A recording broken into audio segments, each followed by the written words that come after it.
విషకన్య మూడవ భాగం. రెండవ భాగంలో సుధా సరస్వతి లేకపోవడంతో బిక్కపోయినట్టు అవుతుంది. తనొక్కతి ఏ పని చేసుకోలేక రాత్రుళ్ళు పడుకోవడానికి కూడా ఇబ్బంది పడుతూ ఉంటుంది. కథ కొనసాగుతుంది.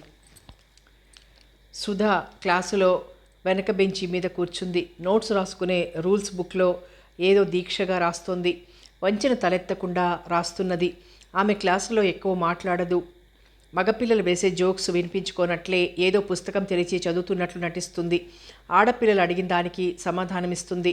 ఆడపిల్లలు పలకరించడం మానేశారు. సుధకు హాయిగా ఉంది. శ్రీనివాసరావు పాఠం చెప్తున్నాడు. అందరూ శ్రద్ధగా వింటున్నారు. శ్రీనివాసరావు యువకుడు, స్ఫురద్రూపి, అవివాహితుడు. ఆడపిల్లలు అతని క్లాసులో అల్లరి చెయ్యరు. మగపిల్లలకు అతనంటే గౌరవం. అతనికి ఆక్స్ఫర్డ్ డిక్షనరీ అని యూనివర్సిటీలో పేరు పెట్టారు. అంటే ఇంగ్లీష్లో ఏ పదం మీద అనుమానం వచ్చినా పదకోసం చూడకుండానే శ్రీనివాసరావు వివరించి చెప్పగలడు. అతని ఇంగ్లీష్ ఉచ్చారణ కూడా ఆకర్షణీయంగా ఉంటుంది. అతన్ని అందరూ జీనియస్ అంటారు. అతని తెలివితేటలు అతని కళ్ళల్లోనూ నుదుటిలోనూ కొట్టొచ్చినట్లు కనిపిస్తాయి. ఆ ముఖం వింత వెలుగుతో నిండి ఉంటుంది. మగపిల్లలు కూడా ఆయన క్లాస్ అంటే పడి చస్తారు. శ్రీనివాసరావు పాఠం చెబుతూ ఠక్కునాగాడు. అతని చూపులు వెనక బెంచి మీద నిలిచాయి. అందరూ వెనక్కి తిరిగారు. సుధా తలెత్తలేదు. ఏదో రాస్తూనే ఉంది అతి దీక్షగా. భావ కవిలా చుట్టూ ఉన్న ప్రపంచాన్ని విస్మరించి రాస్తోంది. శ్రీనివాసరావు వెనక బెంచి దగ్గరకు నడిచాడు. వెనక నుంచి ఆమె ఏం రాస్తుందో చూడసాగాడు. ఏమిటమ్మా రాస్తున్నావు? సుధా తుళ్ళిపడి తలెత్తింది. లెక్చరర్ ముఖంలోకి చూడలేకపోయింది. బుక్ మూసింది చటుక్కున. ఆ బుక్ తీసుకుని తెరిచి చూశాడు. సుధకు చెమట్లు పట్టాయి. నవ్వుతూ ఆమెకు పుస్తకం అందించాడు. ఆమె గబుక్కున లాక్కున్నట్టే తీసుకుంది. ఆమె ముఖంలోకి చూశాడు. నుదుటి మీద స్వేద బిందువులు కనిపించాయి. ముఖం సిగ్గుతో వాలిపోయింది. ఎందుకమ్మా అంత గాబరా పడతావు? కవిత్వం రాసే స్థలం ఇది కాదు. పాఠాలు వినకపోతే ఎలా? పరీక్షలు దగ్గరకొస్తున్నాయి అంటూ అక్కడి నుంచి వెళ్ళిపోయాడు. శ్రీనివాసరావు క్లాస్లో అల్లరి చేసే ధైర్యం ఎవరికీ లేదు. సుధా, నువ్వు కవిత్వం రాస్తావా? కుతూహలంగా అడిగింది. ఆమె పక్కనే కూర్చుని ఉన్న సరిత. సుధ మాట్లాడలేదు. ముఖం మీద పట్టిన చెమట తుడుచుకుంది. నన్ను చూడనివ్వవా? చెయ్యి చాపింది సరిత. ఏదో పిచ్చి కవిత్వం, బాగా రాదు. సుధ పుస్తకం ఎవరైనా లాక్కుంటారేమో అన్నట్టు గట్టిగా పట్టుకుంది. నేను అప్పుడప్పుడు రాస్తుంటాను, అందుకే అడుగుతున్నాను కుతూహలంగా అడిగింది. ష్, మాస్టర్ చూస్తున్నారు అన్నది సుధ. శ్రీనివాసరావు కంఠంలో తమాషా జీర ఉంటుంది. అందరూ మంత్రముగ్ధులై పాఠం వింటున్నారు. సరిత కూడా వినసాగింది. సుధ మనసులో లేదు. మాస్టారు మంచివారు కాబట్టి సరిపోయింది. అదే జంబులింగం మాస్టర్ అయితే ఇంకేమైనా ఉన్నదా? అందరికీ తనేం రాసిందో చదివి వినిపించేవాడు. వ్యంగ్యంగా ఆడపిల్లల మీద చణుకులు విసిరేవాడు. పాతివ్రత్యం గురించి ఒక పెద్ద లెక్చరే చదివేవాడు. అసలు పాఠం వదిలేసి ఎక్కువగా అతను చెప్పేది నీతులే. మానసిక వ్యభిచారం అంటూ ఒకరోజు ఏదేదో వాగాడు. మగపిల్లలకు హుషారు, రకరకాల ప్రశ్నలు వేస్తారు. ఆడపిల్లలకు అతని క్లాస్లో కూర్చోవాలంటేనే ఇబ్బందిగా ఉంటుంది. ఒకరోజు తను తప్ప మిగతా ఆడపిల్లలంతా తిరగబడ్డారు. చెబితే పాఠం చెప్పమన్నారు. అటువంటి వాగుడు మళ్ళీ వాగితే ప్రిన్సిపాల్కి కంప్లైంట్ చేస్తామన్నారు. అంతటితో అతని నోరు కొంతవరకు అదుపులోకి వచ్చింది. చచ, తనేం చేసింది? శ్రీనివాసరావు మాస్టారు ఏమనుకుంటారు? తలెత్తి చూసింది. ఆయన తన ధోరణిలో పాఠం చెప్పుకుపోతున్నాడు. బెల్ కొట్టారు. చివ్వున లేచి సుధా బయటికి వెళ్ళిపోయింది. నోట్బుక్ను గట్టిగా పట్టుకొని గబగబా గదికేసి నడిచింది. ఆ తర్వాత క్లాసుకు జంబులింగం వస్తాడు. సుధారాణి గారు కవిత్వం రాశారట, వినిపించమనండి అని అడిగినా అడుగుతారు మగపిల్లలు. అందుకే సుధారాణి క్లాస్ వదిలేసి వచ్చేసింది. మంచం మధ్యలో కూర్చుని తను రాసిన పేజీ తిప్పింది. అలాగే చూస్తూ కూర్చుంది. ఇంగ్లీష్ మాస్టర్ కనుక సరిపోయింది. అదే మరొకరైతే ఎంత అవమానం జరిగేది. తను తెల్లవారేసరికి ఇంటికి వెళ్ళిపోవడమో లేక ఇన్ని నిద్రమాత్రలు మింగి పడుకోవడమో జరిగేది. తనకేమైంది? తనకు పిచ్చి పట్టింది. లేకపోతే క్లాస్లో కూర్చుని రామకోటి రాసినట్టు రఘు పేరు రాయడమేమిటి? నోట్బుక్ నుంచి ఆ పేజీలను సర్రున చింపింది. ఆ పేరు ఎన్నిసార్లు రాసిందో లెక్క పెట్టింది. 140 సార్లు రాసింది. అలా రాస్తున్నప్పుడు చుట్టూ పరిసరాల్ని మర్చిపోయింది. అతని పేరు తనెందుకు రాయాలి? తను క్లాస్ రూమ్లో ఉన్నాను అనే స్పృహ కూడా లేకుండా రాసింది. ఎందుకు? తనకేమైంది? ప్రేమ అంటే ఇలాగే ఉంటుందేమో, తొలి ప్రేమ ఇలాగే ఉంటుంది. అవును. కాగితం మడత పెట్టి మధ్యకు చింపబోయింది.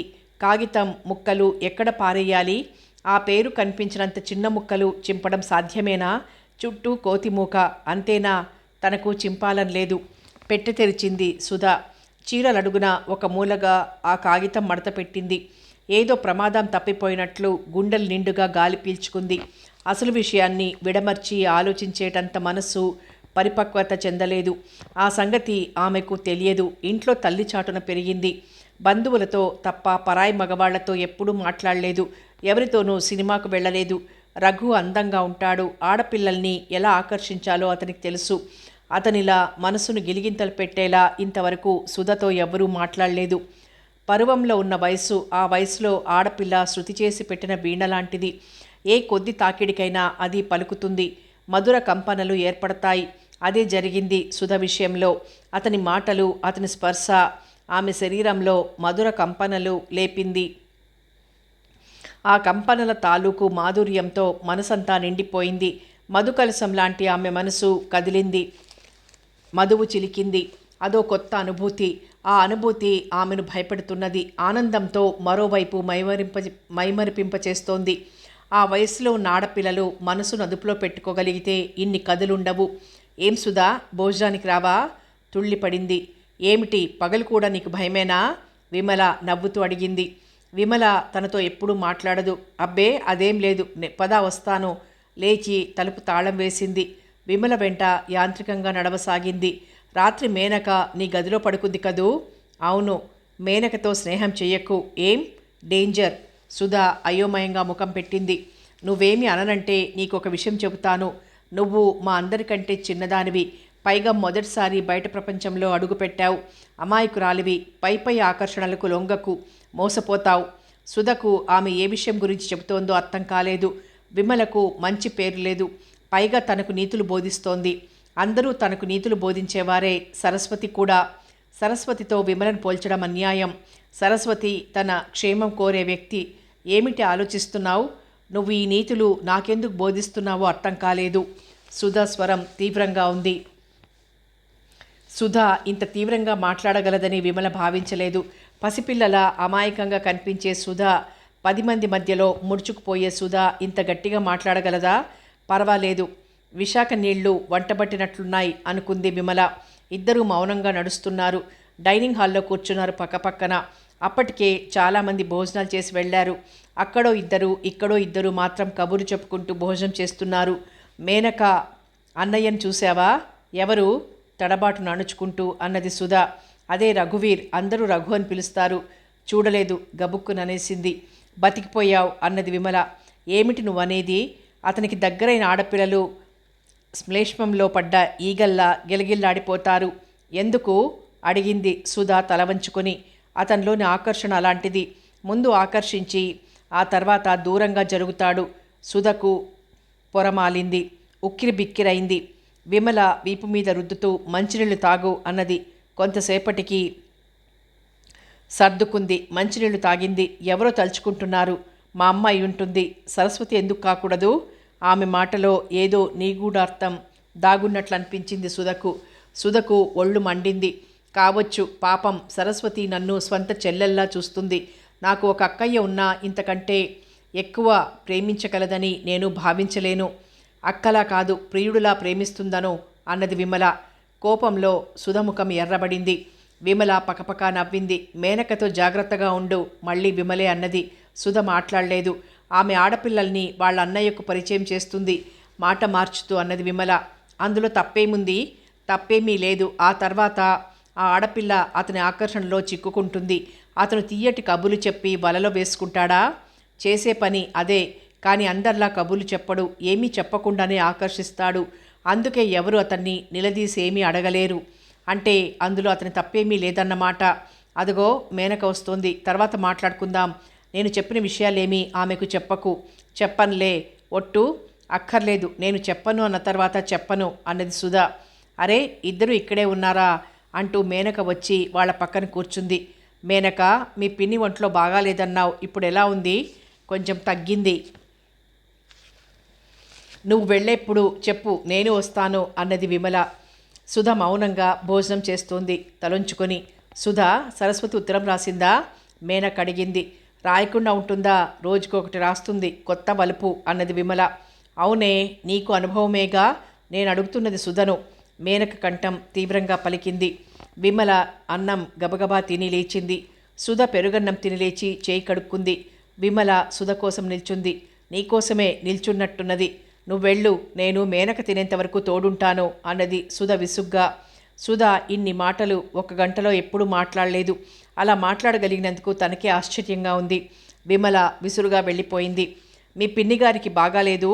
అవును సుధా, ఓ గంట తర్వాత వెళ్దామనుకుంటున్నాను, వస్తావా?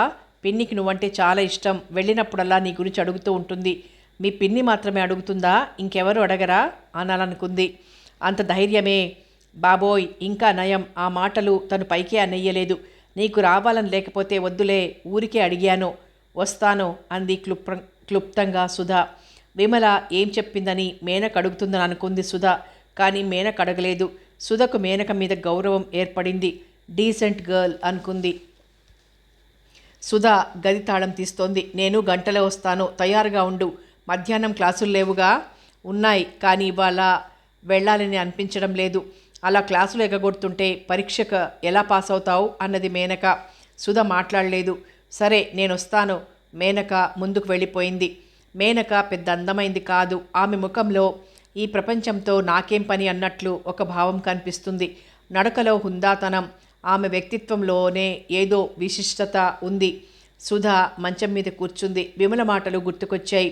అవును, ఆమె మాటల్లో ఏదో నిజం ఉంది. తను ఒక్కసారి రఘును దగ్గరగా చూసింది. ఈనాడు తన పని ఎలా ఉంది? శ్లేష్మంలో పడ్డ ఈగ. చచ్చా, అలా ఏం లేదు. ఆమె ఆలోచిస్తూ గోడవైపు చూసింది. గోడ మీద తెల్లగా బాగా బలిసిన బల్లి కనిపించింది. బల్లి అంటే సుధకు భయం, కానీ ఆ రోజు భయం అనిపించలేదు. కారణం, దానికి దగ్గరలో ఒక రెక్కల పురుగుంది. ఆ బల్లి ఆ పురుగును పట్టే ప్రయత్నంలో ఉంది. కుతూహలంగా చూడసాగింది. రఘు ఎవరిని ప్రేమించడా? తనను ప్రేమించే వాళ్ల సంఖ్య పెంచుకుంటాడా? ప్రేమించి తన కోసం బాధపడే వాళ్ళని చూస్తుంటే అతనికి సంతోషంగా ఉంటుందా? అలాంటి పాత్ర గల ఒక నవల తను చదివింది. నవల పేరు గుర్తులేదు, రచయిత పేరు కూడా గుర్తులేదు. రఘు తనను ప్రేమించడం లేదా? అయితే బీచ్కి ఎందుకు రమ్మన్నాడు? మరి ఆ తర్వాత తనను చూసి చూడనట్టే ప్రవర్తిస్తున్నాడేం? తనను కూడా అతన్ని ప్రేమించే వాళ్లలో జత చేయడానికి, సంఖ్య పెంచడానికా? కాదు, అతను తనని ప్రేమిస్తున్నాడు. అనుకోకుండా ఆమె చూపులు గోడ మీదికి మళ్ళాయి. బల్లి ముందుకు కదిలింది. రెక్కల పురుగు ఒక్కసారిగా ఎగిరిపోయింది. ఆడపిల్లల కంటే ఆ పురుగే తెలివైంది అనుకుంది సుధ. రెక్కల పురుగు గది అంతా తిరిగి మళ్ళీ వెళ్ళి అదే గోడ మీద బల్లి తోకవైపు వాలింది. పిచ్చి ముండ, ఎక్కడా చోటు లేనట్టు మళ్ళీ అక్కడే వాలిందేం? ఇది ఆడపిల్లల్లాంటిదేనన్నమాట. తన ఆలోచనలకి తనకే నవ్వొచ్చింది. బల్లి తోక పైకి తిప్పింది. నడుం వంచి అర్ధచంద్రాకారంలో తలను వెనక్కి తిప్పింది. పురుగు నిర్లక్ష్యంగా ఉంది. బల్లి ఉన్నట్టుండి ముందుకు దూకింది. పురుగు ఎగిరిపోయింది. మరు నిమిషంలో మళ్ళీ గోడ మీద బల్లి ముందు కొంచెం దూరంలో వాలింది. పురుగే బల్లిని ఏడ్పిస్తున్నట్లనిపించింది. వాటి ఆట తమాషాగా అనిపించింది సుధకు. సుధకు ఒక ఆలోచన కలిగింది. ఈసారి ఆ బల్లికి ఆ పురుగు చిక్కితే రఘు తనను ప్రేమించడం లేదనే అనుకోవాలి. పొరుగు ఎటు బల్లికి దొరకదనే భావంతో అలా అనుకుంది సుధ. బల్లి ముందుకు చిన్నగా కదులుతోంది. పురుగు కదలడం లేదు. అరే, కదలదేం? తనే బల్లి నోట్లో చిక్కుకుపోతున్నట్లు ఆదుర్దా పడసాగింది సుధ. అయినా చిక్కదులే, పైకే అనేసి నాలుగు ఖర్చుకుంది సుధ. ఎవరైనా వింటే తనకు పిచ్చి పట్టిందనుకోరు. బల్లి నోటికి పురుగు చిక్కింది. సగం బయటికి కనిపిస్తోంది. సుధ కళ్ళప్పగించి చూస్తూ ఉండిపోయింది. పురుగు సగం బయటికి కనిపిస్తోంది. ఒక రెక్క కదులుతోంది. మరో నిమిషంలో పురుగు కనిపించలేదు. సుధకు కోపం వచ్చింది. ఎవరి మీద? పురుగు మీద. అలాంటి పందెం వేసుకున్నందుకు తన మీద కూడా కోపం వచ్చింది. అంటే రఘు తనను ప్రేమించడం లేదా? విమల చెప్పింది నిజమేనా? సుధ ఈ లోకంలోకి వచ్చింది. ఇంకా అలాగే కూర్చున్నావేం సుధా? మేనక అడిగింది. కొంచెం బద్ధకంగా ఉంది. అయితే రావా? వస్తాను, 5 నిమిషాల్లో తయారవుతాను. పౌడర్ వేసుకోవా అడిగింది మేనక బొట్టు పెట్టుకుంటున్న సుధను. వస్తూ బజార్కి వెళ్దాంలే అన్నది మేనక. నువ్వు పౌడర్ వేసుకోకపోయినా బాగానే ఉంటావు. ఇంతమంది తెల్లటి వాళ్ళని చూశాను కానీ నీ రంగు చూడలేదు. పచ్చ నిమ్మపండు రంగని, మేలిమి బంగారు రంగని కవులు వర్ణిస్తారు. అలాంటి రంగు నీది. తననలా పొగిడేస్తుంటే సుధకు సిగ్గు ముంచుకొచ్చింది. మౌనంగా తలుపు తాళం వేసింది. నేను మగవాణ్ణైతే ఏం చేసేదాన్నో తెలుసా? రెప్పలు టపటపలాడిస్తూ మేనక వైపు చూసింది. నిన్ను ఎత్తుకెళ్ళి బలవంతంగానైనా సరే పెళ్లి చేసుకునేదాన్ని. ఛీ పాడు, సిగ్గుపడిపోతూ అన్నది సుధా. నన్నంటున్నావా? పెళ్లినే చీ పాడు అంటున్నావా? సుధా కిసుక్కున నవ్వింది. నీ అంత అందం నాకుంటే ఏం చేసేదాన్నో తెలుసా? చెప్పు. నీలా ముడుచుకుపోతూ ఉండేదాన్ని కాదు. ఎంతోమంది మగపిల్లల్ని నా చుట్టూ తెప్పించుకునేదాన్ని, వాళ్లను ఏడిపించేదాన్ని. అలా చేయడం తప్పు కదూ? మేనక పకపక నవ్వింది. నువ్వు అందంగానే ఉంటావు. నీ అంత అందంగా లేనుగా అన్నది మేనక. నాకు పొడుగ్గా ఉండేవాళ్లంటే ఇష్టం. నువ్వు పొట్టేం కాదు అన్నది మేనక సుధను చూస్తూ. సుధ సమాధానమివ్వలేదు.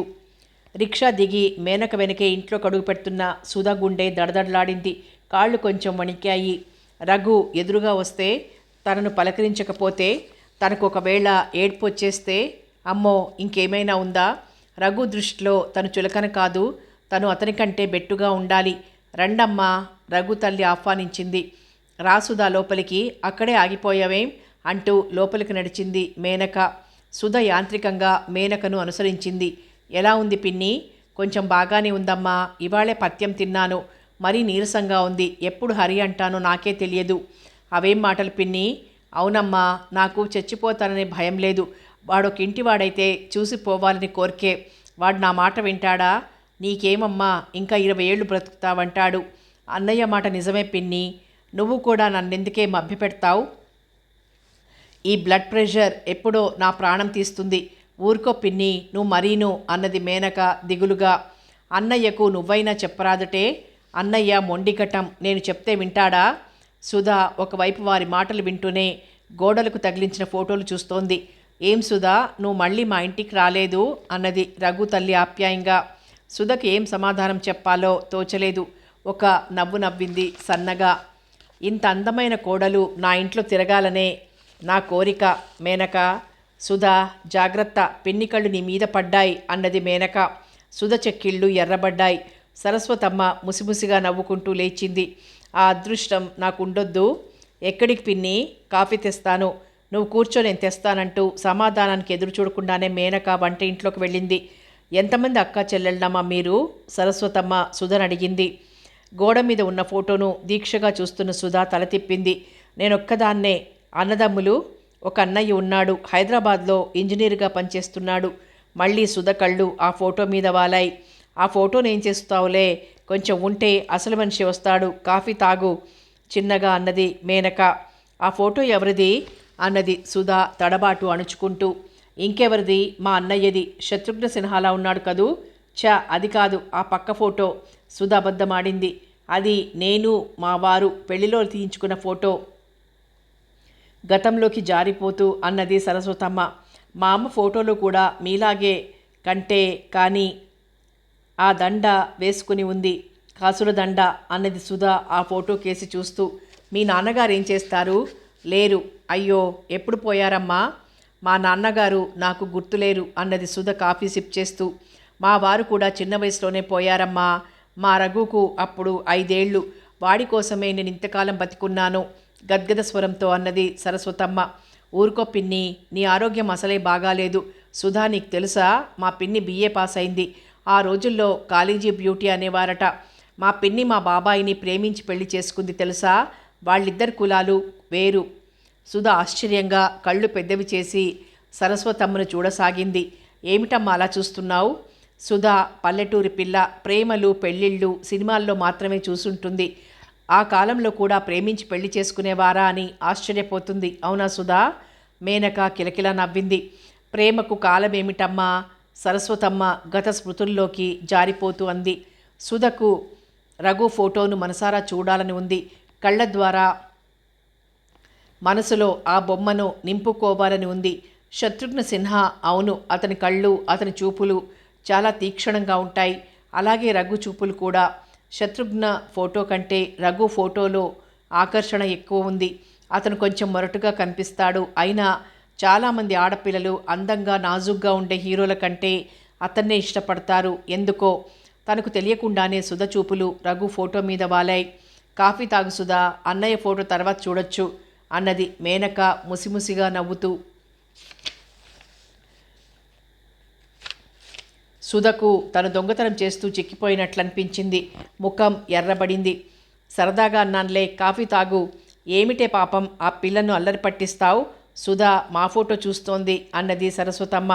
అవునవును త్వరగా అనేసింది సుధా. మేనకకు నవ్వొచ్చింది కానీ నవ్వలేదు. ఈ కాలం పిల్లల్లాంటిది కాదు, మంచి పిల్ల. ఎంత అణుకువా అంటే మేమంతా గడుగ్గాయలమా?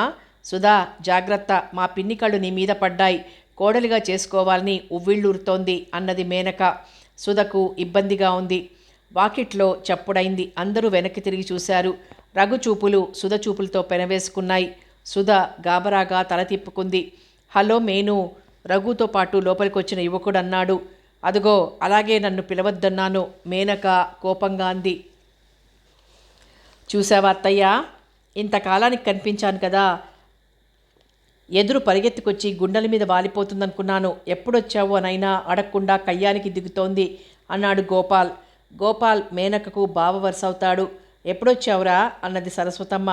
రఘు గోపాల్ సోఫాలో కూర్చున్నారు. వాడు మొన్నే వచ్చాడమ్మా, హోటల్లో దిగాడట. ఎలాగైనా పెద్దవాడు కదా, ఫారెన్ రిటర్న్డ్, పెద్ద గొప్ప. ఇవాళ రేపు ఇక్కడి నుంచి గుంటూరు వెళ్ళి వచ్చినట్టు అమెరికా వెళ్ళొస్తున్నారు అన్నది మేనక. అదేమిట్రా హోటల్లో దిగడం ఏమిటి? సరస్వతమ్మ గోపాల్ని అడిగింది. నాతో పాటు మరో ఫ్రెండ్ కూడా వచ్చాడు. అమెరికా ఫ్రెండేనా? మేనక ఎగతాళిగా అన్నది. కాదులే, బొంబాయి ఫ్రెండు. సుధా అనుకోకుండా రఘు కేసి చూసింది. రఘు తననే చూస్తున్నట్లు తెలుసుకుని తడబాటు చెందింది. కుర్చీలో ఇబ్బందిగా కదిలింది. అవును, మన గోలలో మనమున్నాం. ఆ షార్ట్ స్టోరీ ఎవరు మేను? మేనక కిలకిలా నవ్వింది. రఘు ముసిముసిగా నవ్వాడు. నా ఫ్రెండు, పేరు సుధా. సుధా బిత్తరపోయి చూసింది. షార్ట్ స్టోరీ అన్నది తననేనని ఆమెకు అప్పుడు కానీ బోధపడలేదు. అదేం పేరు? మా బావబాండలకి బెదిరిపోకు సుధా, ఇలాగే అందరికీ నిక్నేమ్స్ పెడతాడు. అది సరే బావా, సుధను షార్ట్ స్టోరీ అన్నావేం? ఒక మంచి షార్ట్ స్టోరీలా చిన్నగా, కుదురుగా, అందంగా, పొందిగ్గా ఉంది. సుధా వాళ్ళు వచ్చేసరికి కుర్చీలో కాళ్ళు పైకి పెట్టుకుని కూర్చున్నది. సిగ్గుతో మోకాళ్ళ మీద తల ఆనించుకుంది అతని మాటలు వింటూ. అలా కూర్చుంటే షార్ట్ స్టోరీ ఇప్పుడు ఎలా ఉందో తెలుసా? ఎలా ఉంది? మేనక ప్రశ్నించింది. శరీరాన్ని కుంచింప చేసుకుని మోకాళ్ల మధ్య తలపెట్టుకొని ఆవిడే ఒక మోకాలు లాగి గుండ్రంగా ఉన్నది. సుధా చివ్వున తలెత్తింది, కాళ్ళు దించుకుంది. అలా మాట్లాడుతున్న అతని మీద కోపం వచ్చింది. కళ్ళు ముక్కు ఎర్రబడ్డాయి. నువ్వు పెట్టిన పేరు కూడా చెప్పు. సుధా పరిస్థితిని అర్థం చేసుకున్న రఘు మేనకతో అన్నాడు. నువ్వే చెప్పు. సుధగారు, మా వాడు వట్టి వాగుబోతు. మేనకను మిస్ స్టేట్మెంట్ అంటాడు, నన్ను మిస్టర్ ఫిలాసఫర్ అంటాడు అన్నాడు రఘు. సుధకు కోపం వచ్చిందని తెలుసుకుని. సుధకు కోపం చల్లారింది. తల వంచుకుని చిరునవ్వు నవ్వింది. మీ ఫ్రెండ్కు మాటలు రావా అన్నాడు గోపాల్. మరీ అంత సిగ్గైతే ఎలాగండి? మనిషికి ఒక్కడికే మాట్లాడే శక్తి ఉంది, దాన్ని ఉపయోగించుకోకపోతే ఎలా? ఆ మనిషి తను నేర్చిన భాషను ఒక్కసారి ఒక్క క్షణం మర్చిపోతాడు. అదెప్పుడో మీరు ఎవరైనా చెప్పండి చూద్దాం అన్నాడు గోపాల్. మాకు పరీక్ష పెడుతున్నావా? అవును, మీకెవరికీ తెలియదు, నేనే చెబుతాను. జీవితంలో ఒకసారి ఒక వ్యక్తి తటస్థపడతాడు.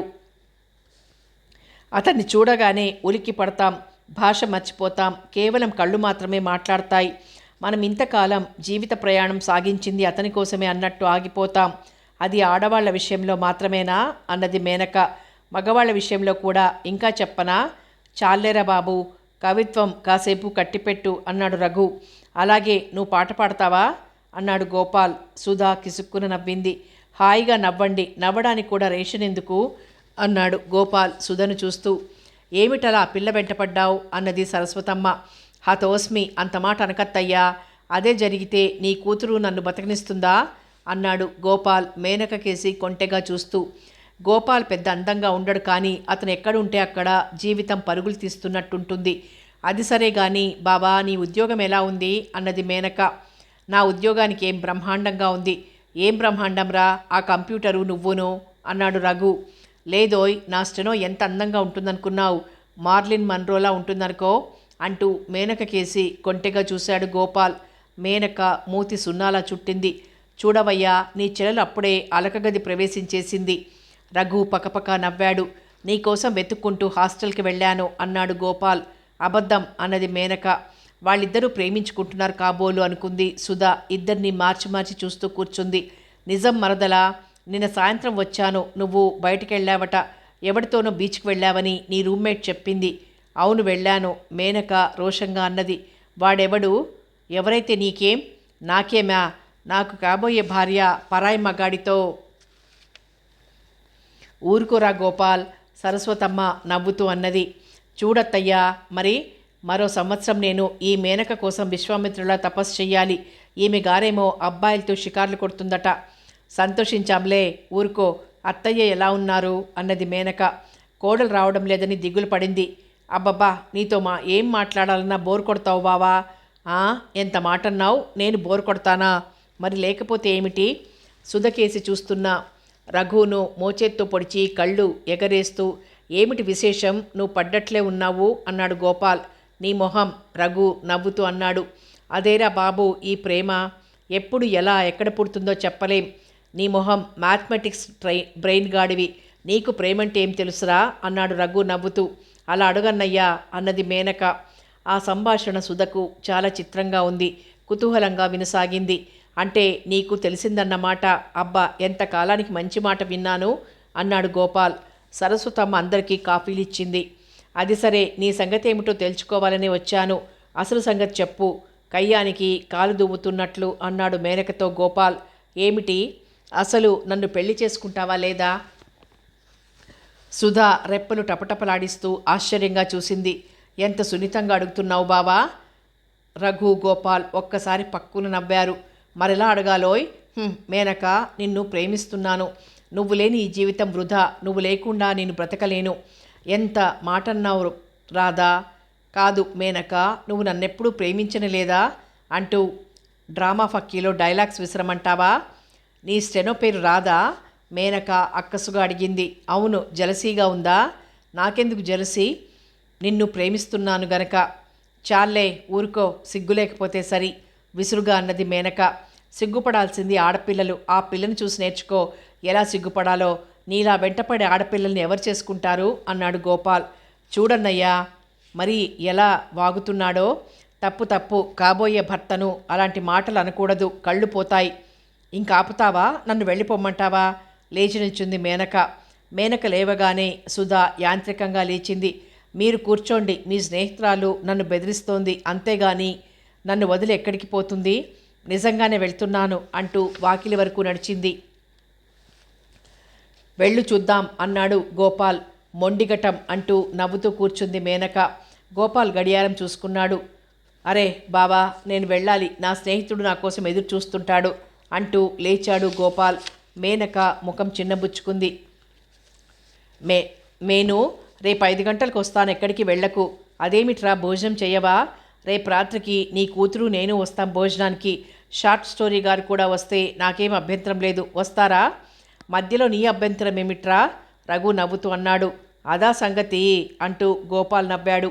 సాయంత్రం 5 గంటలకు మేనకతో అని జవాబుకు ఎదురు చూడకుండానే వెళ్ళిపోయాడు గోపాల్. పెద్ద వర్షం ఒక్కసారిగా ఆగిపోయినట్లు అనిపించింది అందరికీ.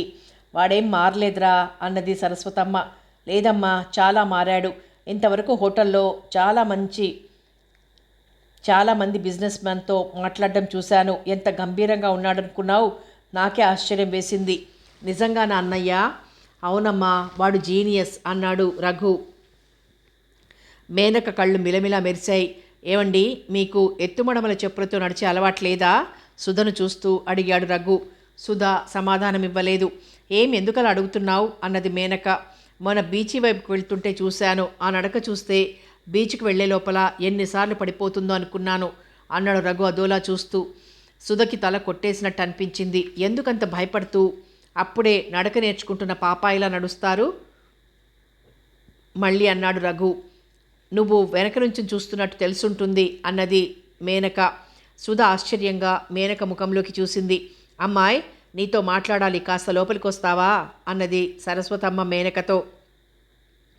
మేనక లేచింది. సుధ కూడా లేవబోయింది.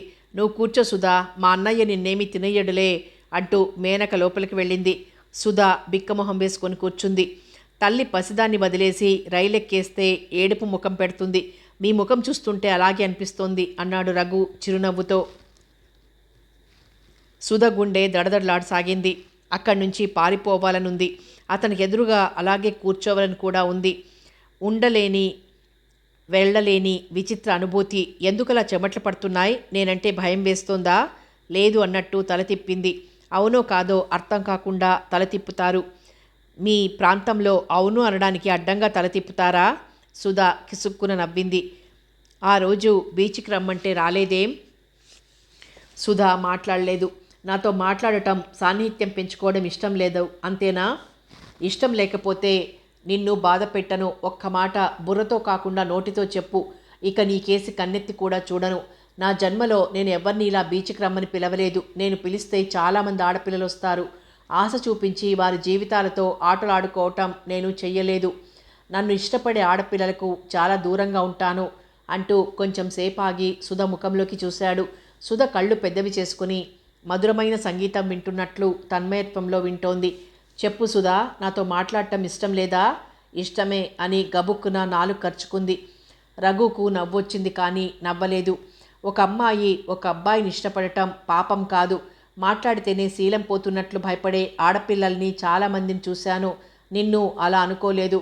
కానీ నీకు బాహ్య ప్రపంచంలో అడుగు పెట్టడం కొత్త. అందుకే అంత సంకోచం. మరీ ప్రతి విషయానికి ఆడపిల్లలు సిగ్గుపడుతూ మెలికలు తిరిగిపోవడం నాకు ఇష్టం ఉండదు. కానీ నీ విషయంలో మాత్రం ఎందుచేతనో అలా అనిపించడం లేదు. నిన్ను చూసినప్పటి నుంచి ఏ పని చేస్తున్నా నీ గురించే ఆలోచిస్తున్నాను. నువ్వు కాదంటే ఇంతటితో ఈ చాప్టర్ను ముగించాలనుకున్నాను. ఎంత సంతోషంగా ఉందో ఇప్పుడు నాకు తెలుసా సుధా? సుధ తలదించుకునే తెలియదు అన్నట్లు తల తిప్పింది. మరి ఆ రోజు బీచ్కి రాలేదేం? భయం వేసింది. తల వంచుకునే గబుక్కునంది. ఎందుకు? నేను మోసం చేస్తాననా? తల తిప్పింది. కాసేపు తల భాష మానేయి ప్లీజ్. కాదు. మరి భయం ఎందుకు వేసింది? ఎవరైనా చూస్తే ఏమనుకుంటారు? అదా? రిలీఫ్గా నిట్టూర్చాడు. ఎవరైనా చూడకపోతే పర్వాలేదా?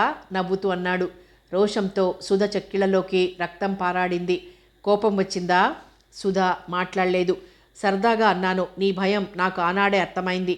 ఆ భయం లేకపోతే తప్పక వచ్చేదానివని కూడా నాకు తెలుసు. సుధ మాట్లాడలేదు. నా గురించి నువ్వు చాలా చాలా ఆలోచిస్తున్నావు కదూ? సుధ రఘు ముఖంలోకి ఆశ్చర్యంగా చూసింది. అవును, ఆలోచించావు. నేను ఆలోచించలేదు రోషంగా అన్నది. నువ్వు చెప్పేది అబద్ధం. నేను ఆ ప్రశ్న వెయ్యగానే ఆశ్చర్యంగా నా మనసులో సంగతి నీకెలా తెలిసింది అన్నట్టు చూశావు. భయంగా మేనక సరస్వతమ్మ వెళ్ళిన గది కర్టన్ కేసు చూసింది. కర్టన్ గాలికి కదిలింది. వాళ్ళు అప్పుడప్పుడే రారులే, భయపడకు. మీరు మీరు ఏదో అడగాలని సందేహించి ఆగిపోయింది. అడుగు సుధా, సందేహించకు. నేనేమీ అనుకోను ప్లీజ్. సుధ అడగాలనే ప్రయత్నంలో పెదవులు కదిపింది. కానీ మాటలు బయటికి రాలేదు. నువ్వేం అడగాలనుకుంటున్నావో నాకు తెలుసు. సుధ విస్మయంగా అతని ముఖంలోకి చూసింది. కోస్తున్నాడు. నా మనసులో మాట అతనికి ఎలా తెలుస్తుంది? తనకు తన తెలివితేటల మీద నమ్మకం చాలా ఉన్నట్టుంది. ఏమిటి ఆలోచిస్తున్నారు? నా మనసులో మాట అతనికి ఎలా తెలుస్తుందనేనా? అవును. రఘు గలగల నవ్వాడు. ఆ నవ్వు సుధ మనస్సుకు చక్కిలిగింతలు పెట్టినట్లయింది. కుర్చీలో ఇబ్బందిగా కదిలింది. నేను ఆ రోజు నీ కేసి చూడలేదు, నిన్ను పలకరించలేదు. అందువల్ల నాకు కోపం వచ్చిందనుకున్నావు. ఆ విషయం మీద చాలా ఆలోచించావు, అవునా? బాబోయ్, ఇదేమిటి? ఇతను పుస్తకంలోని పేజీ చదివేసినట్లు తన మనసులోని భావాల్ని చదివేస్తున్నాడు. ఇతనికి ఇంద్రజాలం తెలుసా? గాబరా పడుకు. ఇలాంటి విషయాలను ఊహించడం పెద్ద గొప్పేం కాదు. నేను మాట్లాడలేదని నీకు కోపం వచ్చింది కదూ? సుధా తల తిప్పింది. మళ్ళీ తలభాష. అవును, అతను పూర్తి చేయకుండానే అనేసింది. గుడ్, అలా నిర్భయంగా మాట్లాడాలి. నీ స్వభావం నాకు అర్థమైంది. నీ భయం కూడా అర్థమైంది. వాళ్ల ముందు నిన్ను పలకరిస్తే ఇంకా బాధపడేదానివి. బహుశా మళ్ళీ నాతో మాట్లాడేదానివి కూడా కాదేమో. సుధా కనురెప్పలు టపటపలాడిస్తూ చూసింది. సరే, ఆ విషయం పోనీ. రేపు సినిమాకు వెళ్దాం, వస్తావా? మేనక వస్తుందా? మేనక రాదు. గోపాల్ ఆమెకు కాబోయే భర్త. అతనితో బయటికి వెళ్తుంది. అతను ఇక్కడ 2 రోజులే ఉంటాడు. ఆ 2 రోజులు మేనక అతనితోనే ఉంటుంది. ఎవరైనా చూస్తే ఒక పని చేస్తాను, బురకాని ప్రజెంట్ చేస్తాను, అది తగిలించుకుని వచ్చేయి. సుధా కిసుక్కున నవ్వింది. అచ్చం పల్లెటూరు ఆడపిల్ల పెళ్ళికొడుకు ముందు నవ్వినట్లే నవ్వుతున్నావు. సుధా తల వంచుకొని ముసిముసిగా నవ్వుకుంది. నేను కారు పంపిస్తాను, నువ్వు ఎక్కి వచ్చేయి. మధ్యలో ఎక్కడైనా నీకోసం నిలబడుంటాను. మీకు కారుందా? లేదు, నా స్నేహితుడు కారు, అతనే డ్రైవ్ చేసుకుంటూ వస్తాడు. ఎవరైనా చూస్తే మీ బంధువు అని చెప్పు, అతనికి తెలుస్తుందిగా. చాచి ఒకటి కొట్టి గుండెల మీదకి లాక్కుని సమాధానం చెప్పాలనిపించింది రఘుకు. ఏం పర్వాలేదు, అతను నా ప్రాణ స్నేహితుడు, ఎవరికీ చెప్పడు. మరొస్తావా? మేనకకు తెలిస్తే? పర్వాలేదు, భయంగా చూసింది. సరేలే, మేనక కూడా తెలియకుండానే ఏర్పాటు చేస్తాను, మరి వస్తావా? తల ఊపింది. అదే వద్దన్నాను. వస్తాను చివరి అక్షరం రఘు పూరించాడు. రేపు 4 తయారుగా ఉండు. తెల్లటి ఫియట్ హాస్టల్ గేట్లో ఆగుతుంది, సరేనా? కర్టెన్ కదిలింది. మేనక బయటికొచ్చింది.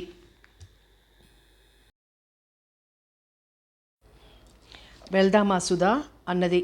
అప్పుడే ఏం తొందర? రఘు వైపు కొంటెగా చూసింది మేనక. మా కాబోయే శ్రీవారు వస్తానన్నారుగా. గోపాల్ ఎంత సరదాగా మాట్లాడతాడో అంత కోపిష్టి అని నీకు తెలుసు. తను వచ్చేసరికి తయారై ఉండకపోతే గిర్రున తిరిగి వెళ్ళిపోతాడు. మేనక చాలా ఉత్సాహంగా ఉంది. ఇవాళ నీ గదిలో లైట్ వేసుకోనక్కర్లేదు అన్నాడు రఘు. ఏం? నీ ముఖంలోని వెలుగు చాలు. మేనక పోదు, నువ్వెప్పుడూ అలాగే అంటావు. ఆ మాటకొస్తే నీ కళ్ళు 2 బల్బుల్లా వెలిగిపోతున్నాయి. ఏమిటి విశేషం? నీ మొహం. నేనన్నాను కదా అని. అదేం కాదు, అద్దంలో చూసుకో. పిన్ని ఏమిటే మేనక? లోపల నుంచి వచ్చింది సరస్వతమ్మ. అద్దం తీసుకొచ్చి నీ కొడుక్కివ్వు. ఎందుకేమిటి? ఆ కళ్ళు చూడు ఎలా మిలమిలా మెరుస్తున్నాయో. నేనేం ఆడపిల్లనా మిలమిలా మెరవడానికి? అయితే ఆడపిల్ల ముఖంలోకి చూస్తానులే అంటూ సుధా ముఖంలోకి ముఖం పెట్టి కళ్ళల్లోకి చూడసాగింది మేనక. సుధా బోలెడంత సిగ్గుపడిపోయింది. చాలించండర్రా, అసలే ఆ పిల్ల పాపం సిగ్గుపడుతుంటే మీ అల్లరేమిటి అన్నది సరస్వతమ్మ. అయ్య బాబోయ్, అప్పుడే 4:30 అయింది. లే సుధా అంది మేనక గాబరాగా. సుధా లేచింది. అప్రయత్నంగానే రఘు ముఖంలోకి చూసింది. రేపు తప్పక రావాలి, కళ్ళతోనే చెప్పాడు. ఏమిటి ఇద్దరు కళ్ళతోనే మాట్లాడుకుంటున్నారు అన్నది మేనక. సుధా గబగబా బయటికి నడిచింది. ఆ వెనకే మేనక వెళ్తూ కంగ్రాచ్యులేషన్స్ అంటూ రఘు ముఖంలోకి చూసి చిన్న నవ్వు నవ్వేసింది. ఇద్దరూ రిక్షా ఎక్కారు. సుధకు తన శరీరం చాలా తేలిగ్గా ఉన్నట్టు, గాలిలో ఎగరాలన్నట్టు ఉంది. మనసు కొందరి మాటల్లా హాయిగా ఉంది. సుధకు పాట పాడాలనుంది. నెమలిలా పురివిప్పి ఆడాలని ఉంది. పక్షిలా ఆకాశంలో ఎగరాలని ఉంది. ఇంకా ఏమేమో చెయ్యాలని ఉంది. ఆనందంతో పెదవుల మీద చిరునవ్వు ఓ క్షణం నిలబడి జారిపోతున్నది. ఎంత దాచుకోవాలన్నా ముఖంలో కనిపిస్తున్న ఆనందాన్ని దాచుకోలేకపోతున్నది. సుధను చూస్తూ మేనక ముసిముసిగా నవ్వింది. సుధా తుళ్ళిపడింది. అంతలోనే భయం వేసింది. మా అన్నయ్య ఏం మాట్లాడాడు? ఆమె అడుగుతుందని భయపడింది. ఏయ్ సుధా, ఏ లోకంలో ఉన్నావు? ఏం లేదు. ఇప్పటికే 4:30 దాటింది. బజార్కి వెళ్తే ఆలస్యం అవుతుందేమో. ఇవాళొద్దులే, మరోసారి వెళ్దాం అన్నది సుధా. మా బావను చూశావుగా, ఎలా ఉన్నాడు? మనిషి కోతి నుంచి వచ్చిన సంతానమేనని గుర్తుకు తెస్తాడు కదూ. ఆయనకేం భలే తమాషాగా మాట్లాడతాడు. అవును, ఒట్టి అల్లరివాడు. ఒక్క క్షణం నోరు మూసుకోడు. కళ్ళల్లో తేలిపోతూ అన్నది మేనక. సుధా చిరునవ్వు నవ్వింది. నిన్ను షార్ట్ స్టోరీ అన్నాడని కోపం వచ్చిందా? మా బావ రచయిత తెలుసా? అలాగా, ఏ పేరుతో రాస్తాడు? స్వంత పేరుతోనే. నువ్వు చదివి ఉండవులే, చాలా తక్కువ రాస్తాడు. ఆ కథల్లో బీదవాళ్ల బాధలే కనిపిస్తాయి. శ్రమ, శక్తి అంటాడు. వర్గ నిర్మూలనం అంటాడు. డబ్బు గల వాళ్లను జలగలంటాడు. నాకు మా బావ రచనలంటే చిరాకే, కానీ చాలామంది మా బావను గొప్ప రచయిత అంటారు. ఇప్పుడు ఊళ్ళో ఉన్నాడని తెలిస్తే మన యూనివర్సిటీలో స్టూడెంట్స్ కొందరు బావ చుట్టూ చేరుతారు. ఆడపిల్లలలో భావనకొక్కదానికే మా బావ కథలంటే ఇష్టం. మిగతా ఆడపిల్లలు ప్రేమ కథలు రాయమంటారు. భలే ఆటలు పట్టిస్తాడు. ఇమ్మెచ్యూర్ బ్రెయిన్ అంటాడు. గలగల చెప్పుకుపోతోంది మేనక. మేనక ఇన్ని మాటలు మాట్లాడడం సుధా వినలేదు. యు ఆర్ లక్కీ అన్నది సుధా. ఎందుకు? రచయితను పెళ్లి చేసుకోబోతున్నావు అన్నది సుధా. నీకు ఒక రచయితను చూపెట్టనా? మా రఘు అన్నయ్య కవిత్వం రాస్తాడు తెలుసా? సుధా ఆశ్చర్యంగా మేనక ముఖంలోకి చూసింది. మొన్న కాలేజీ మ్యాగజైన్లో పడింది, చూడలేదు? నేను కవిత్వం చదవను. ఇక నుంచి చదువు నవ్వుతూ అన్నది మేనక. యూనివర్సిటీ కాంపౌండ్లో ప్రవేశించింది రిక్షా. సుధను వారించి మేనక రిక్షావాడికి డబ్బులిచ్చింది. నువ్వు మళ్ళీ బాగా పొద్దుపోయి వస్తావా? అవును సుధా. సుధ మాట్లాడలేదు. నీకు ఒంటరిగా ఉండాలంటే భయం కదూ, లలితను పడుకోమని చెప్పనా? వద్దులే, సరోజ వస్తుందనుకుంటాను. అయితే వస్తా. గబగబా తన గదికేసి నడిచింది మేనక. మేనక ఇవాళ ఎంత ఉత్సాహంగా ఉన్నదో. తను ఉత్సాహంగానే ఉంది, కానీ తనకు మరోవైపు భయంగానూ ఉంది. సుధ తలుపు తీయబోయింది. తాళం లేదు. గతుక్కుమంది. తలుపు నెట్టింది. తలుపు తెరుచుకోలేదు. అరే, సరస్వతి వచ్చిందా? అవును, తను మర్చిపోయింది. నిన్నటి ఉత్తరంలో ఈరోజు బస్కొస్తున్నట్టు రాసింది. 3 గంటలకు వస్తానని కూడా రాసింది. సుధ తలుపు తట్టకుండా అలాగే నిలబడిపోయింది. ఇప్పుడు ఆమెకు ఏకాంతం కావాలనుంది. ఒంటరిగా ఊహల్లో విహరించాలని ఉంది. రఘు మాట్లాడిన ప్రతి మాటను మననం చేసుకుంటూ పడుకోవాలనుంది. ఈ సరస్వతి ఇవాళ్లే రావాలా? ఎక్కడికి వెళ్ళావని అడుగుతుంది. ఏం చెప్పాలి? ఏదో ఒకటి చెప్పాలి. నిజం మాత్రం చెప్పకూడదు. ఆడపిల్లలతో మాట్లాడితేనే భరించలేదు. కథ కొనసాగుతుంది.